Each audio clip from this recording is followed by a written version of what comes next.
It seems impossible, and yet this is how the universe works. How can something travel faster than light? What is the pixel of our reality? And how does the universe change from predictable to random?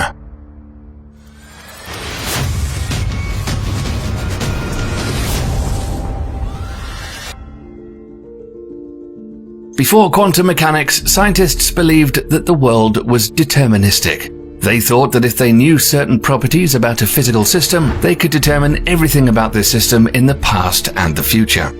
But then, physicists discovered a phenomenon called quantum entanglement that describes a state in which two particles stay connected regardless of how far apart they are. This may not sound too exciting, but imagine this works even if the entangled pair is on opposite sides of the universe. This seems odd, even in the world of quantum mechanics. We generally believe that nothing can travel faster than light, meaning there's a limit to how fast any signal can travel.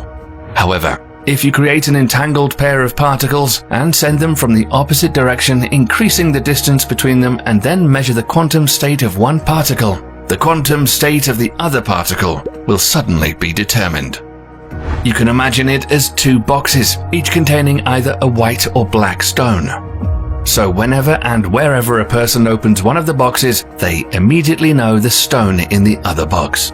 This has been demonstrated across distances of hundreds of kilometers over time intervals of less than 100 nanoseconds. 1 nanosecond is equal to 1 billionth of a second.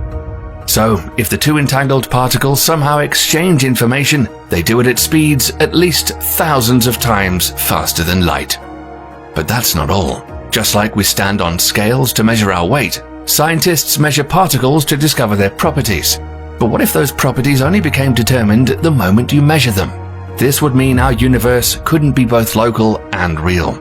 At least one, if not both, of these premises would be wrong. Defining reality is a tricky thing to do. We don't see tiny particles, yet they exist. We cannot touch the air, yet it is there. So what is real?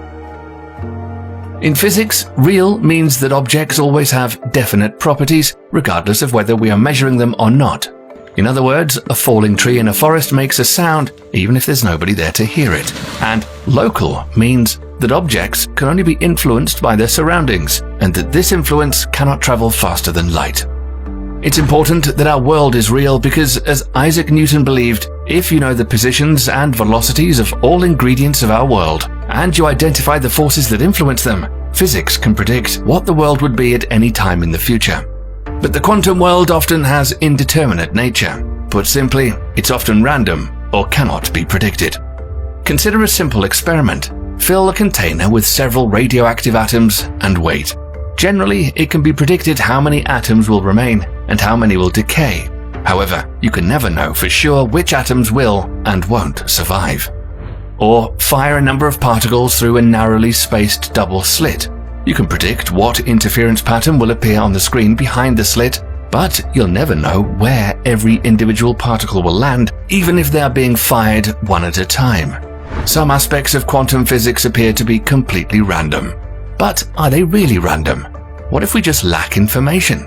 Albert Einstein believed that entanglement wasn't violating local realism, but rather that quantum physics was incomplete.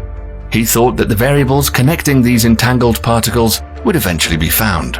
And the three scientists, John Clauser, Alan Aspect, and Anton Zeilinger, shared a Nobel Prize for proving these hidden variables don't exist. The scientists have reached a conclusion that an entangled particle doesn't have any properties until somebody measures it, and so these properties cannot be known or guessed by any means. So if the universe isn't real, then exactly what are we seeing and experiencing? A group of physicists in Los Angeles have come up with a new theory of reality, and it's based on periodic patterns or crystals. Crystals can be of different shapes, but also of different dimensions. Even more so, a higher dimensional crystal can be projected to create a pattern in a lower dimension. The resulting pattern is called a quasi-crystal. Physicists took a specific 8D crystal, projected it to 4D at a certain angle. From it, they have driven a 3D quasi-crystal, which they believe is a substructure of all reality. The fundamental building block of this 3D quasi-crystal is called a tetrahedron, or a three-dimensional triangle with all its sides of the same length. And this length is the smallest theorized unit of length in existence, called the Planck length, which is 10 to the minus 20 times the size of a proton. If an atom was the size of the Earth, a Planck length would be about the size of a proton. This is where it gets spooky. According to their theory, just like digital displays consist of the smallest units of a digital image, pixels, a tetrahedron is a 3D pixel of our reality. Each tetrahedron has just a few states in which it can exist, and a state of one tetrahedron defines the state of other tetrahedrons that fill the entire space of the universe. But if a tetrahedron can only be in one specific state in a given moment, who or what dictates the state it should be in? Physicists all across the globe believe that reality is made of information. But what is information? Information is meaning expressed through symbols. But meaning is nothing else but comparison or an ability to perceive something relative to something else. And if so, comparison and meaning require choice. In other words, consciousness. So just like when we know what the properties of an entangled particle are when we measure them, meaning or information can only exist when it's perceived or measured. If all of this is true, reality could be a product of consciousness. But there's also another idea for our existence. The simulation hypothesis, suggested by the Oxford philosopher Nick Bostrom. And some scientists believe the odds we live in a simulated reality are 50-50. So, if we were somehow able to prove we're living in a simulation, how would we do it? We'd have to start with the idea that the hardware which created the simulation doesn't have infinite computing power, because otherwise it wouldn't be possible to distinguish our reality from a virtually created one. Put differently, we wouldn't be able to notice any glitches. So scientists are looking for ways to make a simulation reveal itself with experiments that would create an overload on a theoretical computer with finite computing resources. Meanwhile, other scientists are finding other proofs.